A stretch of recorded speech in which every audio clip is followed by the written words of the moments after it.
Hello everyone, स्वागत है आप सभी का आपके अपने यूट्यूब चैनल स्टेट पीसीएस सब में।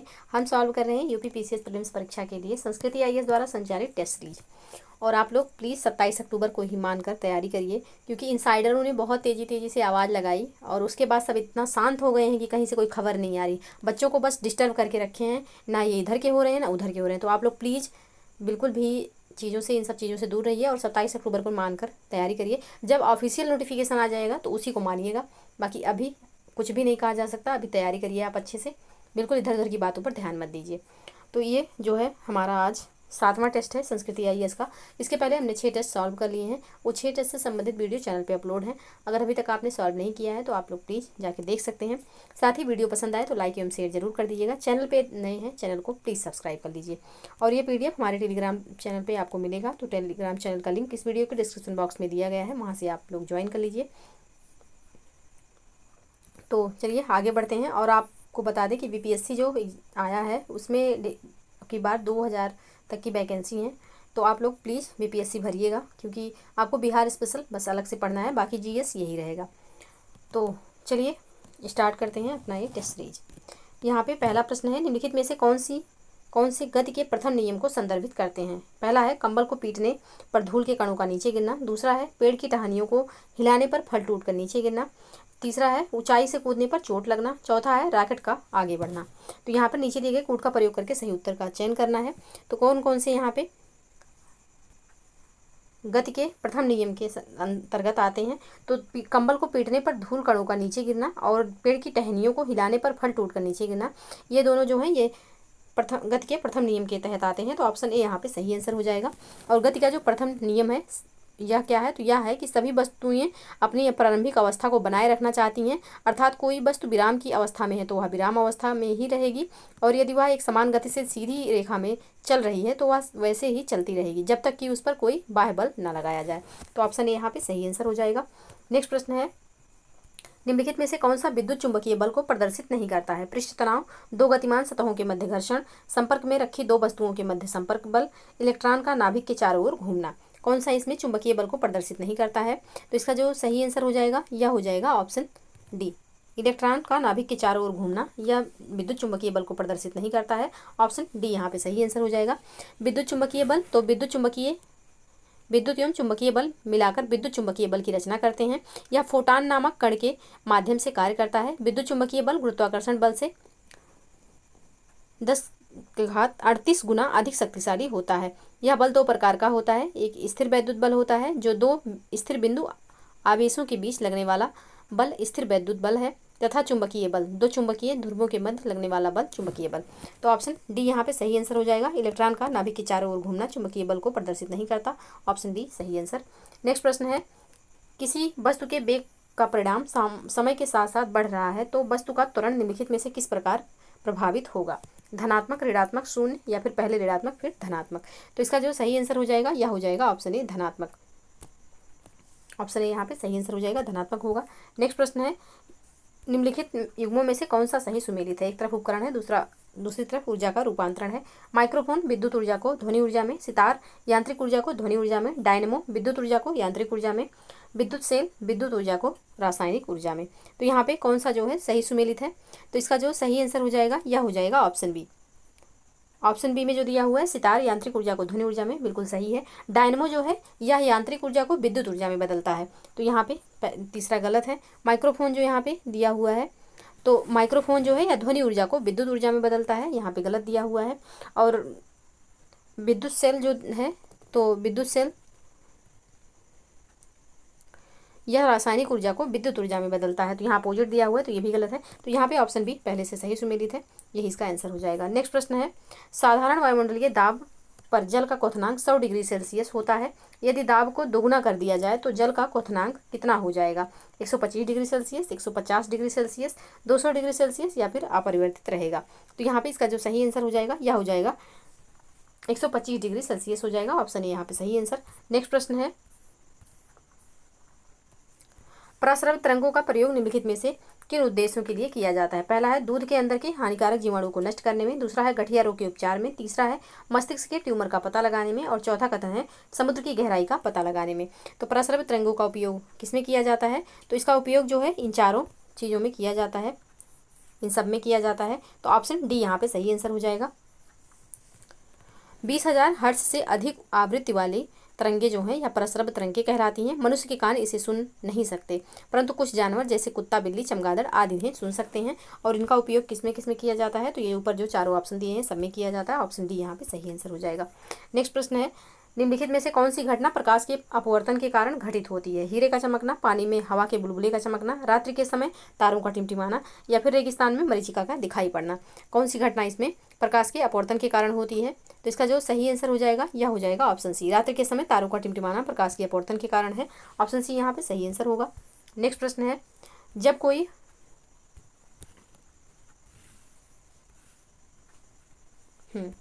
कोई उत्तल लेंस किसी वस्तु का वास्तविक प्रतिबिंब बनाता है तो वस्तु और उसके प्रतिबिंब के बीच की दूरी निम्नलिखित में से किसके बराबर होती है? तो वस्तु एवं उसके प्रतिबिंब के बीच की दूरी जो बराबर होती है यह उत्तल लेंस की फोकस दूरी का 4 गुना होती है। ऑप्शन डी यहाँ पे सही आंसर हो जाएगा। नेक्स्ट प्रश्न है, कथन कारण से संबंधित है। कथन है, किसी माध्यम में ध्वनि की चाल आवृत्ति पर निर्भर करती है। कारण क्या है कि एक माध्यम से दूसरे माध्यम में जाने पर ध्वनि की आवृत्ति अपरिवर्तित रहती है। तो इसका कौन सा ऑप्शन सही होगा? तो इसका जो सही आंसर हो जाएगा यह हो जाएगा ऑप्शन डी, यानी कि ए गलत है किंतु आर सही है। ऑप्शन डी यहाँ पे सही आंसर हो जाएगा। तो ध्वनि ऊर्जा का एक रूप है जो तरंग के रूप में संचरित होता है। ये तरंगे अनुदैर्घ्य तरंग होती हैं। इसकी उत्पत्ति वस्तु में कंपन होने से होती है, लेकिन सभी प्रकार का कंपन ध्वनि उत्पन्न नहीं करता है। जिन तरंगों की आवृत्ति लगभग 20 कंपन प्रति सेकंड से 20,000 कंपन प्रति सेकंड के बीच होती है, उनकी अनुभूति हमें अपने कानों द्वारा होती है और उन्हें हम सुन सकते हैं। तो ऑप्शन यहाँ पे इसका जो सही आंसर हो जाएगा ऑप्शन डी हो जाएगा। नेक्स्ट प्रश्न है,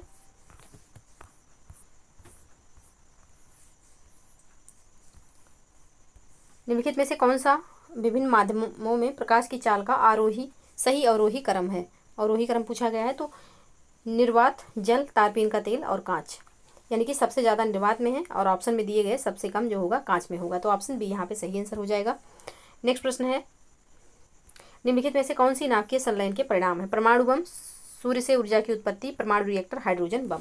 तो कौन कौन से यहाँ पे नाभिकीय संलयन के परिणाम हैं? तो इसका सही आंसर हो जाएगा सूर्य से ऊर्जा की उत्पत्ति और हाइड्रोजन बम जो है यह नाभिकीय संलयन के उदाहरण है। ऑप्शन बी यहाँ पे सही आंसर हो जाएगा। नेक्स्ट प्रश्न है, निम्नलिखित में से किस यंत्र का उपयोग समुद्र की गहराई मापने में किया जाता है? फेदोमीटर, अल्टीमीटर, एनीमोमीटर या फिर बोलोमीटर। तो इसका सही आंसर हो जाएगा फेदोमीटर। ऑप्शन ए यहाँ पे सही आंसर होगा। फेदोमीटर का जो है समुद्र की गहराई मापने में, अल्टीमीटर का प्रयोग जो है विमानों की ऊंचाई मापने हेतु प्रयुक्त यंत्र है, एनीमोमीटर तो वायु की शक्ति और गति मापने का यंत्र है, और बोलोमीटर जो है यह ऊष्मीय विकिरण मापने का यंत्र है। तो ऑप्शन ए यहाँ पे हो जाएगा समुद्र की गहराई मापने का यंत्र। ऑप्शन ए सही आंसर। नेक्स्ट प्रश्न है, निम्नलिखित में से किनमें अवतल दर्पण का उपयोग किया जाता है? सड़क पर लगे परावर्तक लैंपों में, मोटर कारों के पृष्ठ दृश्य दर्पण में, सोलर कुकर में या फिर दाढ़ी बनाने वाले दर्पण में। तो इसका जो सही आंसर होगा यह हो जाएगा ऑप्शन बी, यानी कि सोलर कुकर में और दाढ़ी बनाने वाले दर्पण में अवतल दर्पण का प्रयोग होता है। तो ऑप्शन बी यहाँ पे सही आंसर हो जाएगा। नेक्स्ट प्रश्न है, यदि किसी वस्तु के वेग को दुगना कर दिया जाए तो उस वस्तु की गतिज ऊर्जा पर निम्नलिखित में से क्या प्रभाव पड़ेगा? गतिज ऊर्जा आधी हो जाएगी, गतिज ऊर्जा समान रहेगी, गतिज ऊर्जा दुगना हो जाएगी या फिर गतिज ऊर्जा 4 गुना हो जाएगी। तो इसका जो सही आंसर होगा यह हो जाएगा ऑप्शन डी, गतिज ऊर्जा 4 गुना हो जाएगी। ऑप्शन डी यहाँ पे सही आंसर होगा। नेक्स्ट प्रश्न है, प्रकाश के निम्नलिखित में से किस गुण के कारण साबुन का बुलबुला रंगीन दिखाई देता है? व्यतिकरण, ध्रुवण, विवर्तन या फिर प्रकीर्णन। तो प्रकाश की किस घटना के कारण साबुन का बुलबुला रंगीन दिखाई देता है? तो यह दिखाई देता है व्यतिकरण के कारण। ऑप्शन ए यहाँ पे सही आंसर हो जाएगा। नेक्स्ट प्रश्न है, यहाँ पे सुमेलित करना है। एक तरफ भौतिक राशि दिया हुआ है, दूसरी तरफ मात्रक। तो विद्युत धारा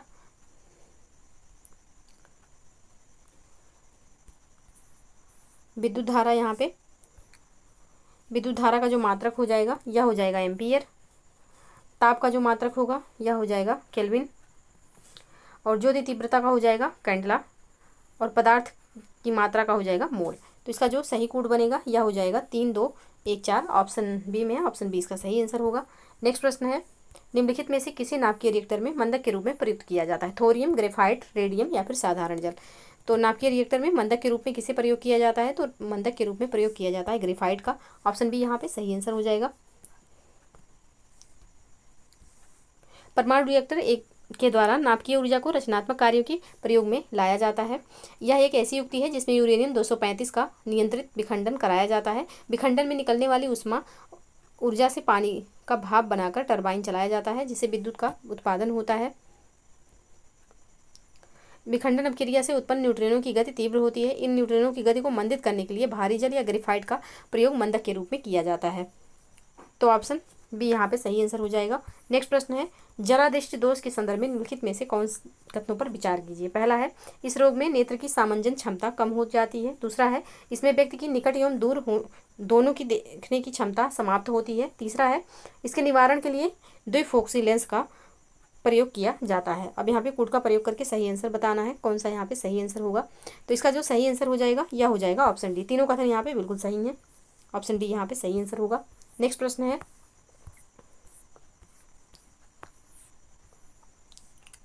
निम्नलिखित में से कौन सा वर्षा की बूंद के गोलाकार होने का कारण है? द्रव का घनत्व, वायुमंडलीय दाब, गुरुत्वाकर्षण या फिर पृष्ठ तनाव। तो इसका जो सही आंसर हो जाएगा यह हो जाएगा ऑप्शन डी। पृष्ठ तनाव के कारण वर्षा की बूंदें गोलाकार होती हैं। ऑप्शन डी यहाँ पे सही आंसर हो जाएगा। किसी भी द्रव के संसंजक बल के कम होने के कारण उसका स्वतंत्र पृष्ठ यानी स्वतंत्र पृष्ठ तनी हुई झिल्ली की भांति कार्य करता है। अतः द्रव का बाह्य पृष्ठ सदैव तनाव की अवस्था में रहता है और उसमें संकुचित होकर अपना बाह्य पृष्ठ का क्षेत्रफल कम से कम रखने की प्रवृत्ति होती है। द्रव के पृष्ठ का यह तनाव ही पृष्ठ तनाव कहलाता है। पृष्ठ तनाव के कारण ही वर्षा की बूंदें पारे के कण आदि गोलाकार होते हैं। तो ऑप्शन डी यहाँ पे सही आंसर हो जाएगा। नेक्स्ट प्रश्न है, निम्नलिखित में से कौन विकिरण के प्रभाव हैं? बादलों वाली रात्रि का स्वच्छ आकाश वाली रात्रि की अपेक्षा अधिक गर्म होना। दूसरा है, सर्दियों में गहरे रंग के वस्त्र पहनना। तीसरा है, रेगिस्तान में दिन का अत्यधिक गर्म तथा रातों का अत्यधिक ठंडा होना। चौथा है, रेफ्रिजरेटर में फ्रीजर को ऊपर रखा जाना। यहाँ पे कौन से विकिरण के प्रभाव हैं? तो विकिरण के प्रभाव इसमें से जो हैं यह हैं आपके बादलों वाली रात्रि का स्वच्छ आकाश वाली रात्रि की अपेक्षा पे अधिक गर्म होना, सर्दियों में गहरे रंग के वस्त्र पहनना और रेगिस्तान में दिन का अत्यधिक गर्म तथा रातों का अत्यधिक ठंडा होना। ये तीनों विकिरण के उदाहरण हैं। तो ऑप्शन सी यहाँ पे सही आंसर हो जाएगा। नेक्स्ट प्रश्न है, वॉशिंग मशीन निम्नलिखित में से किस सिद्धांत पर कार्य करती है? तो वॉशिंग मशीन जो है यह अपकेंद्रण के सिद्धांत पर, अपकेंद्रीय बल के सिद्धांत पर कार्य करती है। ऑप्शन सी यहाँ पे सही आंसर हो जाएगा। नेक्स्ट प्रश्न है, विद्युत फ्यूज के रूप में प्रयोग की जाने वाली मिश्र धातु में निम्नलिखित में से कौन सा गुण होना आवश्यक है? तो विद्युत फ्यूज में जो है निम्न विशिष्ट प्रतिरोध एवं निम्न गलनांक होना आवश्यक है। ऑप्शन डी यहाँ पे सही आंसर हो जाएगा। नेक्स्ट प्रश्न है, मेसर के संदर्भ में निम्नलिखित कथनों पर विचार कीजिए। इसमें प्रकाश किरणें उत्पन्न होती हैं। इसका उपयोग समुद्र के अंदर संदेश भेजने में किया जाता है। मेसर के बारे में बताना है। तो मेसर में जो है यहाँ पे दूसरा कथन सिर्फ सही है, पहला गलत है। तो ऑप्शन बी इसका सही आंसर हो जाएगा। मेसर जो है यह microwave amplification by stimulated emission of radiation इसका पूर्ण रूप है। इसका एक हिंदी रूपांतरण है, विकिरण के उद्दीप्त विसर्जन द्वारा माइक्रो तरंगों का प्रवर्धन। मेसर के आविष्कार का श्रेय 3 अमेरिकी वैज्ञानिक गोर्डन, गीगर एवं टाउन्स को जाता है। मेसर भी उसी सिद्धांत पर कार्य करता है जिस आधार पर लेसर कार्य करता है। लेसर में प्रकाश किरणें उत्पन्न होती हैं जबकि मेसर में सूक्ष्म तरंगें उत्पन्न होती हैं। तो यहाँ पे प्रकाश किरणें दिया हुआ है तो ये लेसर का क्वालिटी है, मेसर का नहीं। मेसर में जो है वह सूक्ष्म तरंगें प्रयोग होती हैं। तो यहाँ पे पहला गलत हो जाएगा, सिर्फ दूसरा सही है। तो ऑप्शन बी यहाँ पे सही आंसर होगा। नेक्स्ट प्रश्न है, निम्नलिखित में से कौन सी प्रकाश के पूर्ण आंतरिक परावर्तन के लिए आवश्यक दशाएं हैं? पहला है, प्रकाश संघनन सघन माध्यम से विरल माध्यम में जा रहा हो। दूसरा है, क्रांतिक कोण आपतन कोण से अधिक हो। इसमें कौन सा आंसर यहाँ पे सही होगा? तो ऑप्शन ए यहाँ पे सही आंसर हो जाएगा। पहला कथन सही है, दूसरा गलत है। तो ऑप्शन ए सही आंसर होगा।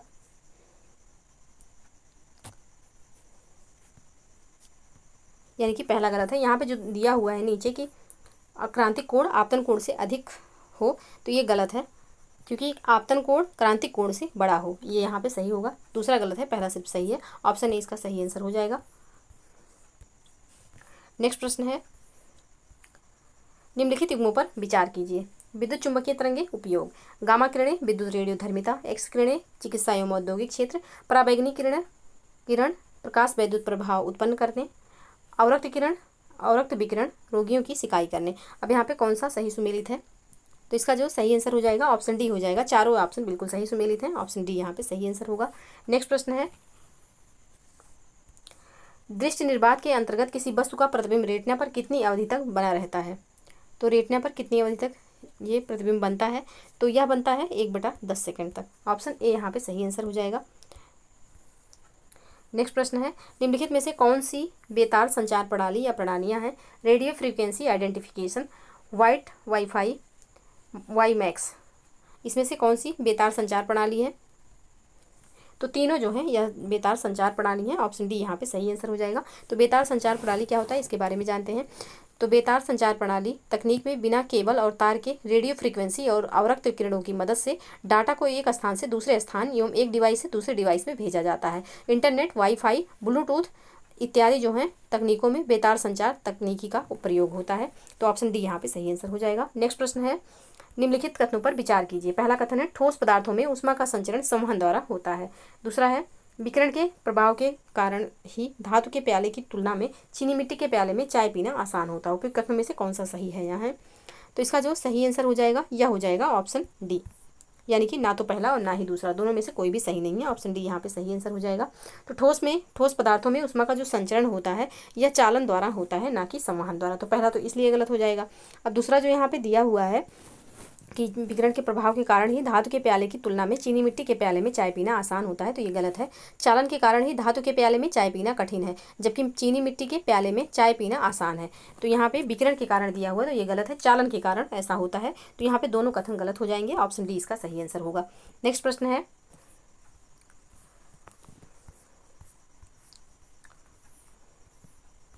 नेक्स्ट प्रश्न है, यदि कोई लिफ्ट एक समान वेग से नीचे की ओर गति कर रही हो तो लिफ्ट में बैठे व्यक्ति को अपने भार में क्या परिवर्तन महसूस होता है? भार में वृद्धि, भार में कमी, भार में कोई परिवर्तन नहीं, पहले वृद्धि फिर कमी।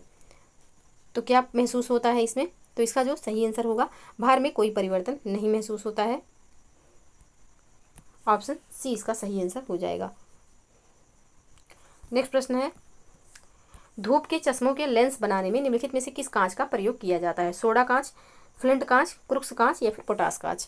तो इसका जो सही आंसर होगा यह हो जाएगा क्रुक्स कांच। धूप के चश्मों के लेंस बनाने के लिए क्रुक्स कांच का प्रयोग होता है। ऑप्शन सी यहाँ पे सही आंसर हो जाएगा। नेक्स्ट प्रश्न है, निम्नलिखित में से किस स्थिति में दो परमाणुओं को संभारिक कहा जाएगा? यदि उनके परमाणु क्रमांक समान हो परंतु द्रव्यमान संख्या भिन्न हो। ऑप्शन बी है, यदि उनमें इलेक्ट्रॉनों की संख्या समान हो परंतु न्यूट्रॉनों की संख्या भिन्न हो। ऑप्शन सी है, यदि उनमें न्यूट्रॉनों की संख्या समान हो परंतु इलेक्ट्रॉनों की संख्या भिन्न हो। ऑप्शन डी है, प्रोटॉनों व न्यूट्रॉनों की संख्या का योग समान हो परंतु प्रोटॉनों की संख्या भिन्न हो। तो यहाँ पे कौन सा इसका सही आंसर होगा? तो इसका जो सही आंसर होगा यह हो जाएगा ऑप्शन डी, परमाणु भारों को संभारिक कहा जाएगा तो प्रोटॉनों और न्यूट्रॉनों की संख्या का योग समान हो परंतु प्रोटॉनों की संख्या भिन्न हो। यह यहाँ पे इसका सही आंसर हो जाएगा ऑप्शन डी।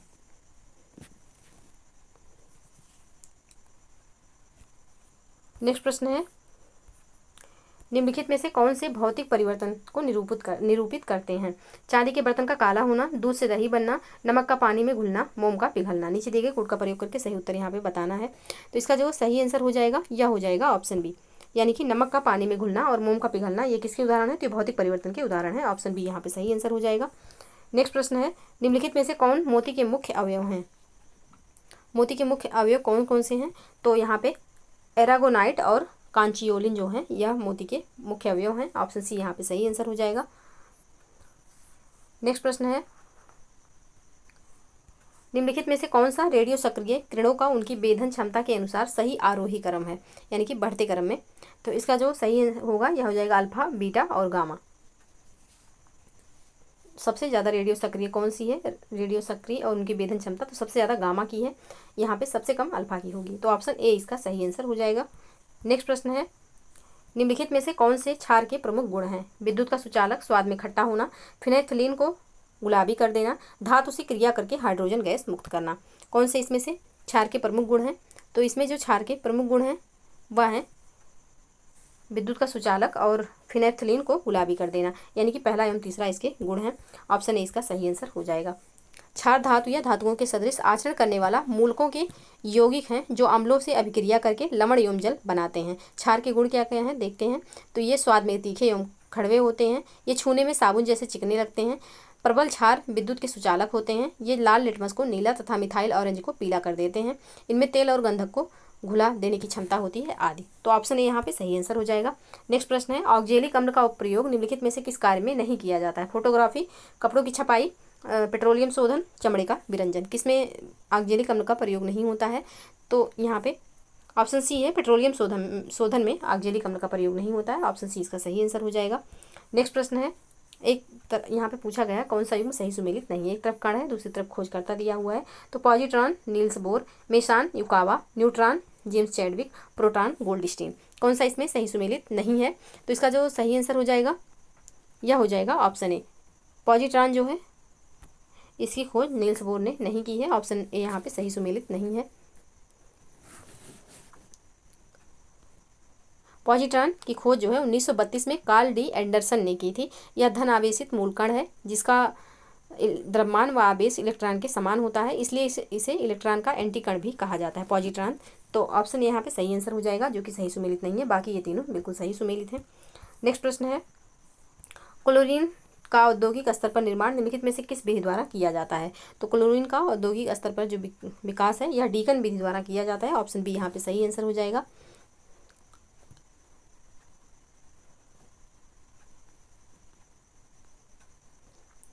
क्लोरीन हरे पीले रंग की तथा तीखे गंध वाली अत्यधिक विषैली गैस है। इसका औद्योगिक स्तर पर निर्माण बेल्टन विधि, डीकन विधि, केल्सर साल्वे विधि, नेल्सन सेल विधि आदि द्वारा किया जाता है। क्लोरीन द्वारा विरंजन उसके ऑक्सीकरण गुण पर आधारित है। क्लोरीन गैस चूने के साथ प्रतिक्रिया कर ब्लीचिंग पाउडर का निर्माण करती है। तो ऑप्शन बी यहाँ पे सही आंसर हो जाएगा। नेक्स्ट प्रश्न है, नार्को परीक्षण में ट्रूथ सीरम के रूप में निम्नलिखित में से किसका प्रयोग किया जाता है?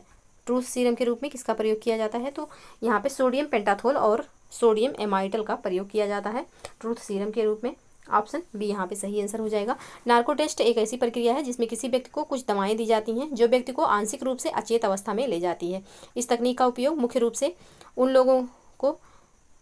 लोगों से जानकारी निकलवाने के लिए किया जाता है जो नियमित पूछताछ के दौरान सहयोग करने के इच्छुक नहीं होते हैं। तो ऑप्शन बी यहाँ पे सही आंसर हो जाएगा। नेक्स्ट प्रश्न है,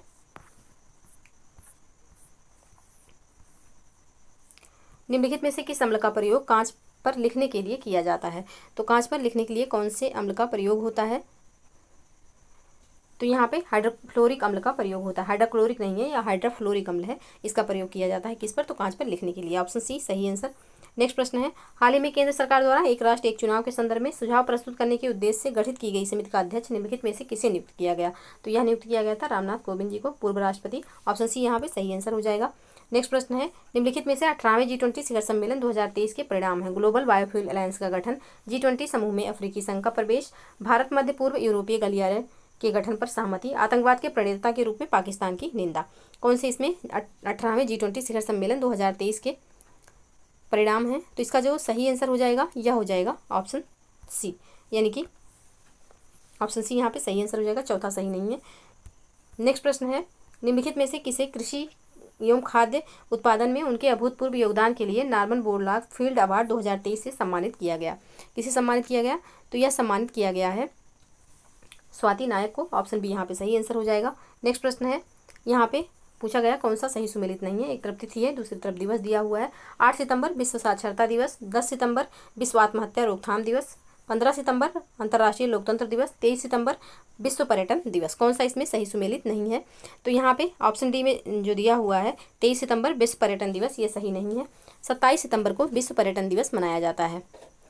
यहाँ पे इसका जो सही आंसर होगा यह हो जाएगा 27 सितंबर। 27 सितंबर को विश्व पर्यटन दिवस मनाया जाता है, 23 को नहीं मनाया जाता, क्योंकि पूछा गया कौन सा सही सुमेलित नहीं है। तो ऑप्शन डी यहाँ पे सही सुमेलित नहीं है, इसका आंसर हो जाएगा। नेक्स्ट प्रश्न है, निम्नलिखित में से किस खिलाड़ी ने अमेरिकी ओपन टेनिस 2023 में महिला एकल का खिताब जीता? किसने जीता ये खिताब? तो ये जीता गया है कोको गॉफ के द्वारा। ऑप्शन सी यहाँ पे सही आंसर हो जाएगा। नेक्स्ट प्रश्न है, हाल ही में निम्नलिखित में से किस शहर को सोलर सिटी का दर्जा प्रदान किया गया? सोलर सिटी का दर्जा जो है किसे प्रदान किया गया? तो यह सांची मध्य प्रदेश को प्रदान किया गया। ऑप्शन डी यहाँ पे सही आंसर हो जाएगा। नेक्स्ट प्रश्न है, फ्रेजर इंस्टीट्यूट द्वारा जारी किए गए आर्थिक स्वतंत्रता सूचकांक में भारत को निम्नलिखित में से कौन सा स्थान प्राप्त हुआ है? तो आर्थिक स्वतंत्रता सूचकांक में भारत को स्थान 87वां प्राप्त हुआ है। ऑप्शन सी यहाँ पे सही आंसर हो जाएगा। नेक्स्ट प्रश्न है, प्रधानमंत्री विश्वकर्मा योजना के अंतर्गत कारीगरों को प्रदान किए जाने वाले ऋण पर कितने प्रतिशत ब्याज सब्सिडी दिए जाने का प्रावधान है? तो यहाँ पे 8% ब्याज सब्सिडी दिए जाने का प्रावधान है। ऑप्शन सी यहाँ पे सही आंसर हो जाएगा। नेक्स्ट प्रश्न है, हाल ही में भारत के निम्नलिखित में से किन स्थलों को यूनेस्को की विश्व धरोहर सूची में शामिल किया गया? शांति निकेतन, होयसर के पवित्र मंदिर समूह, दिलवाड़ा जैन मंदिर, चार मीनार। तो यहाँ पे इसका जो सही आंसर होगा यह हो जाएगा ऑप्शन ए, यानी कि शांति निकेतन और होयसर के पवित्र मंदिर को इसमें शामिल किया गया। ऑप्शन ए यहाँ पे सही आंसर हो जाएगा। नेक्स्ट प्रश्न है, हाल ही में मध्य प्रदेश के ओंकारेश्वर में स्टेच्यू ऑफ वननेस का अनावरण किया गया। यह निम्नलिखित में से किसकी प्रतिमा है? स्टेच्यू ऑफ वननेस, तो यह है शंकराचार्य की प्रतिमा। ऑप्शन सी यहाँ पे सही आंसर होगा, जो कि 108 फीट जो है ऊंची है। 108 फीट ऊंची इसको बनाया गया है, शंकराचार्य जी की है। ऑप्शन सी यहाँ पे सही आंसर हो जाएगा। नेक्स्ट प्रश्न है, निम्नलिखित युग्मों पर विचार कीजिए। एक तरफ गैस है, दूसरी तरफ मिश्रण दिया हुआ है। जल गैस कार्बन मोनोऑक्साइड और nitrogen, producer gas carbon monoxide और हाइड्रोजन, द्रवित पेट्रोलियम गैस प्रोपेन और ब्यूटेन, कोल गैस मीथेन और हाइड्रोजन। तो कौन सा जो है इसमें सही सुमेलित है? तो इसका जो सही आंसर हो जाएगा यह हो जाएगा ऑप्शन बी, यानी कि द्रवित पेट्रोलियम गैस प्रोपेन और ब्यूटेन बिल्कुल सही है। कोल गैस मीथेन और हाइड्रोजन ये भी सही है। तो ऑप्शन बी यहाँ पे सही आंसर हो जाएगा। नेक्स्ट प्रश्न है, किसी तत्व के रासायनिक गुणधर्म निम्नलिखित में से किस पर निर्भर करते हैं? किसी तत्व के रासायनिक गुणधर्म जो है वह किस पर निर्भर करते हैं? तो यह निर्भर करते हैं तत्व की बाह्यतम कक्षा में मौजूद इलेक्ट्रॉनों की संख्या पर। ऑप्शन डी यहाँ पे सही आंसर होगा। नेक्स्ट प्रश्न है, निम्नलिखित में से किसका उपयोग निद्रा औषधि के रूप में किया जाता है? क्लोरोप्रिक्रिन, पैराल्डिहाइड, क्लोरेटोन या फिर गेमेक्सेन। किसका उपयोग जो है निद्रा औषधि के रूप में यहाँ पे किया जाता है? तो यहाँ पे पैराल्डिहाइड जो दिया हुआ है इसका उपयोग यहाँ पे निद्रा के रूप में, निद्रा औषधि के रूप में किया जाता है। ऑप्शन बी यहाँ पे सही आंसर हो जाएगा। तो पैराल्डिहाइड जो है या निर्जल एसिटिल्डिहाइड में सांद्र सल्फ्यूरिक अम्ल डालकर गर्म करने से पैराल्डिहाइड प्राप्त होता है। इसका उपयोग नींद लाने वाली दवा के रूप में होता है। इसके अतिरिक्त इसका उपयोग जो है कुछ ऐंठन संबंधी विकारों के जैसे कि खांसी और ज्वर इत्यादि के इलाज में भी किया जाता है। साथ ही यह मानसिक स्थितियों के उपचार में तनावग्रस्त रोगियों को आराम देने में भी उपयोगी है। तो ऑप्शन बी यहाँ पे सही आंसर हो जाएगा। नेक्स्ट प्रश्न है, निम्नलिखित में से किन कार्यों में क्रोमेटोग्राफी विधि का प्रयोग किया जाता है? पहला है रक्त से नशीले पदार्थों का पृथक्करण, दूसरा है रक्त की शुद्धता का परीक्षण, तीसरा है समुद्री जल में नमक की प्राप्ति और चौथा है तेल एवं जल के मिश्रण का पृथक्करण। तो यहाँ पे क्रोमेटोग्राफी विधि का प्रयोग किसमें किया जाता है? तो ये किया जाता है रक्त से नशीले पदार्थों का पृथक्करण करने के लिए और साथ ही जल की शुद्धता परीक्षण करने के लिए। तो पहला एवं दूसरा यहाँ पे हो जाएगा। ऑप्शन ए इसका सही आंसर होगा। नेक्स्ट प्रश्न है, निम्नलिखित में से कौन सी युक्ति धातुओं को संक्षारण से बचाने में प्रभावी नहीं है? यसदलेपन, एनोडीकरण, मिश्रत्वन या फिर बल्कनीकरण। कौन सी विधि यहाँ पे धातुओं के संक्षारण को बचाने में प्रभावी नहीं है? तो इसका जो सही आंसर होगा यह हो जाएगा ऑप्शन डी, बल्कनीकरण। बल्कनीकरण जो है यह धातुओं को संक्षारण से बचाने के लिए प्रयोग नहीं की जाती है। बल्कनीकरण जो है प्राकृतिक रूप में पाई जाने वाली रबर का अस्थायित्व एवं औद्योगिक उपयोग बढ़ाने के लिए इसमें सल्फर मिलाया जाता है। यह प्रक्रिया रबर का बल्कनीकरण कहलाती है। तो ऑप्शन डी यहाँ पे सही आंसर हो जाएगा। नेक्स्ट प्रश्न है, अभ्रक की निम्नलिखित में से किस विशेषता के कारण इसका उपयोग विद्युत इस्त्री में किया जाता है? तो अभ्रक की किस विशेषता के कारण इसका उपयोग किया जाता है? तो यह जो है विद्युत का कुचालक एवं उष्मा का सुचालक है। तो ऑप्शन डी यहाँ पे सही आंसर हो जाएगा। अभ्रक प्राकृतिक रूप में पाया जाने वाला एक जटिल सिलिकेट यौगिक है। इसमें पोटेशियम, सोडियम और लिथियम जैसे तत्व विद्यमान रहते हैं। यह एक महत्वपूर्ण गैर धात्विक खनिज है। यह उष्मा का सुचालक एवं विद्युत का कुचालक होता है। इसके इसी गुण के कारण इसका उपयोग विभिन्न विद्युत युक्तियों में किया जाता है, जैसे विद्युत इस्त्री। तो ऑप्शन डी यहाँ पे सही आंसर हो जाएगा। नेक्स्ट प्रश्न है, निम्नलिखित में से कौन प्राथमिक प्रदूषक है? नाइट्रिक ऑक्साइड, सल्फ्यूरिक अम्ल, नाइट्रोजन ऑक्साइड, नाइट्रोजन डाइऑक्साइड या फिर सल्फर डाइऑक्साइड। कौन इसमें प्राथमिक प्रदूषक हैं? तो इसमें जो प्राथमिक प्रदूषक हैं यह है नाइट्रिक ऑक्साइड और सल्फर डाइऑक्साइड। तो ऑप्शन ए यहाँ पे सही आंसर हो जाएगा। अब यहाँ पे जान लेते हैं प्राथमिक प्रदूषक किसे कहते हैं। तो प्राथमिक प्रदूषक वे प्रदूषक जो कि प्राकृतिक अथवा मानवीय क्रियाकलापों के द्वारा सीधे वायु में निष्कासित होते हैं। इनके उदाहरण हैं ईंधन जलाने से निकलने वाली sulphur dioxide, nitric oxide, carbon dioxide, carbon monoxide, विविध हाइड्रोकार्बन तथा कणिकाएं। और द्वितीयक प्रदूषक किसे कहते हैं? तो सूर्य के विद्युत चुंबकीय विकिरणों के प्रभाव के अधीन प्राथमिक प्रदूषकों तथा सामान्य वायुमंडलीय यौगिकों के बीच रासायनिक अभिक्रियाओं के परिणाम स्वरूप द्वितीयक प्रदूषकों का निर्माण होता है। उदाहरण के लिए प्राथमिक प्रदूषक सल्फर डाइऑक्साइड वायुमंडल की ऑक्सीजन के साथ अभिक्रिया करके सल्फर ट्राइऑक्साइड बनाती है, जो एक द्वितीयक प्रदूषक है। सल्फर ट्राइऑक्साइड जलवाष्प से मिलकर एक और द्वितीय प्रदूषक जिसको सल्फ्यूरिक अम्ल बनाता है, जो अम्ल वर्षा का घटक है। नाइट्रोजन डाइऑक्साइड के दो अन्य द्वितीयक प्रदूषक पैराक्सी एसिटिल नाइट्रेट तथा नाइट्रिक अम्ल हैं। धूम कोहरा धुएं और कोहरे का मिश्रण होता है। तो ऑप्शन ए यहाँ पे सही आंसर हो जाएगा। नेक्स्ट प्रश्न है, सल्फ्यूरिक अम्ल के निर्माण की संपर्क विधि में उत्प्रेरक के रूप में निम्नलिखित में से किसका प्रयोग किया जाता है? लौह चूर्ण, निकेल, प्लेटिनम चूर्ण या फिर क्यूप्रिक क्लोराइड। तो इसका सही आंसर हो जाएगा प्लेटिनम चूर्ण का उपयोग होता है। ऑप्शन सी यहाँ पे सही आंसर हो जाएगा। सल्फ्यूरिक अम्ल के निर्माण की विधि जो है, सल्फ्यूरिक अम्ल को रसायनों का सम्राट कहा जाता है। इसका रासायनिक सूत्र जो है H2SO4 है। इसे कसीस का तेल भी कहा जाता है और इसके निर्माण के संपर्क विधि में उत्प्रेरक के रूप में प्लेटिनम चूर्ण का प्रयोग किया जाता है। ऑप्शन सी यहाँ पे सही आंसर होगा। नेक्स्ट प्रश्न है, निम्नलिखित में से कौन सा किसी परमाणु नाभिक निम्नलिखित में से कौन सा किसी परमाणु नाभिक के एक बीटा कण के निकल जाने का परिणाम होगा? तो यहाँ पे परमाणु का द्रव्यमान अपरिवर्तित रहेगा जबकि परमाणु संख्या में 1 की वृद्धि होगी। यह यहाँ पे सही होगा। ऑप्शन बी इसका सही आंसर हो जाएगा। नेक्स्ट प्रश्न है, ऑटोमोबाइल ईंधनों में निम्नलिखित में से किसका प्रयोग प्रतिहिम एजेंट के रूप में किया जाता है? Nitrophenol, ethyl alcohol, methyl alcohol या फिर एथिलीन ग्लाइकोल। तो इसका सही आंसर हो जाएगा option D ethylene glycol. Ethylene glycol का प्रयोग ऑटोमोबाइल ईंधनों में प्रतिहिम एजेंट के रूप में किया जाता है। तो एथिलीन ग्लाइकोल के बारे में जानते हैं। यह एक कार्बनिक यौगिक है जो अपने शुद्ध रूप में गंधहीन, रंगहीन और स्वाद में मीठा द्रव है, किंतु यह विषैला होता है तथा इसके ग्रहण करने पर मृत्यु भी हो सकती है। यह सुगंधित तैलीय द्रव है जिसका क्वथनांक 197.50 सेंटीग्रेड तथा गलनांक जो है वह 17.4 डिग्री सेंटीग्रेड है। इसे एथिलीन गैस जो पेट्रोलियम शोधन का एक उपजात है से प्राप्त किया जाता है। हाइपोक्लोरस अम्ल की अभिक्रिया से यह एथिलीन क्लोरोहाइड्रिन में बदलता है, जिसे दूधिया चूने के साथ गर्म करके एथिलीन ग्लाइकोल प्राप्त करते हैं। इसका उपयोग मोटर गाड़ियों में प्रतिहिमकारी के रूप में किया जाता है। इसे ग्लाइकोल भी कहते हैं। यह निम्न ताप पर भी ईंधन को जमने से रोकता है। तो ऑप्शन डी यहाँ पे सही आंसर हो जाएगा। तो आज के लिए बस इतना ही रहने देते हैं। इससे आगे नेक्स्ट वीडियो में सॉल्व करेंगे। आप लोग वीडियो को प्लीज़ लाइक एवं शेयर कर दीजिएगा। चैनल पे यदि नए हैं तो चैनल को प्लीज़ सब्सक्राइब कर लीजिए। मिलते हैं नेक्स्ट वीडियो में, तब तक आप लोग पढ़ते रहिए, स्वस्थ रहिए। जय हिंद, जय भारत।